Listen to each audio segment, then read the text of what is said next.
Hey everyone, today we're going to return to an old theme. We're going to look at the Desperate Defense grid again. We're going to look at Symmetra's ability to form a defense and her importance on the first capture point of a map on defense. Last time, the last Desperate Defense video was really looking at her viability, albeit limited, but her viability on the last capture point and how you could maximize her potential on that capture point, making sure you used your teleporter at the right times and where you could put your sentries that would maximize their value. Today we want to look at an even more important role for her. We want to look at her viability on the first capture point of a map and how important her teleporter is in this role, where you need to put her sentries, and how she can function as a damage dealer and a last effort desperate defender, and perhaps you're the last thing standing between the enemy team and capturing that first point. So first we want to take a quick look at where is the best place to put your sentry turrets at the very beginning of a match. When setup is happening, where do you place those initial 6 and how are you going to get the most amount of value out of them? And I would make the argument that probably Symmetra's greatest asset is her ability to cut off flanking routes that are lead directly from the choke point. So what do I mean by this? The choke point is really there to limit the movement capabilities and the flanking capabilities of pusher heroes, of your tanks, of your supports, that they have to be funneled through this narrow area, so you know that you can set up a heavy burst of damage there, or a heavy amount of tanks from your own team, and that's where you're going to hold the line. But flankers know that they can usually, using their movement capabilities, skip past this point. They can get around these corners, around these choke points, and funnel their way around to the flanking routes. And so Symmetra needs to set up her turrets in areas that are going to intercept these flankers, that'll hopefully land 3 or maybe 4 sentry beams on them, slow them down enough that another hero can take them out, somebody guarding your flanks, or maybe even you can take them out. But you need to stack them, like I said, at least 3 or 4, maybe covering several different flanking routes, but you don't want to overextend them too much.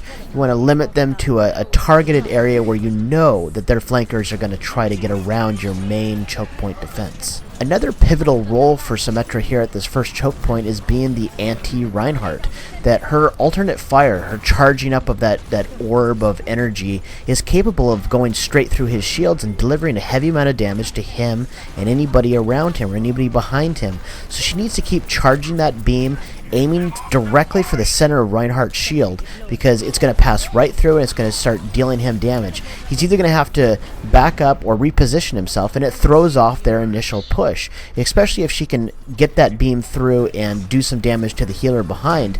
The healer's going to have to back up and get health packs. Essentially, she's capable of being the anti-pusher for this area, that her secondary fire is a massive advantage when you're on a Reinhardt versus Reinhardt battle and they don't have the same capability of penetrating his shield. Hopefully, if you've managed to do enough damage with your sentry turrets against their flankers, and you've managed to get enough damage with your secondary fighter on a Reinhardt or anybody that's trying to come through that choke point, you should have your teleporter up by this time. And this is where Symmetra on the first capture point really is a valuable asset. If you can get that teleporter up near the point, or near enough to the point that you eliminate the advantage that attackers usually have in the first capture point, the fact that their respawn is so much closer than your respawn as the defenders, you can really eliminate that massive difference in momentum and push and getting back to the front lines quickly. If you can get that teleporter up and you make great use of it, getting your tanks, getting your healers back into the fray faster than the attacking team can, this is where Symmetra really shines. And you need to keep in mind that at this point, the teleporter is your primary function. You need to hide it in a good spot. You need to make sure that it's safe at all times. And as soon as it goes down, you need to make sure you get it back up as quickly as possible.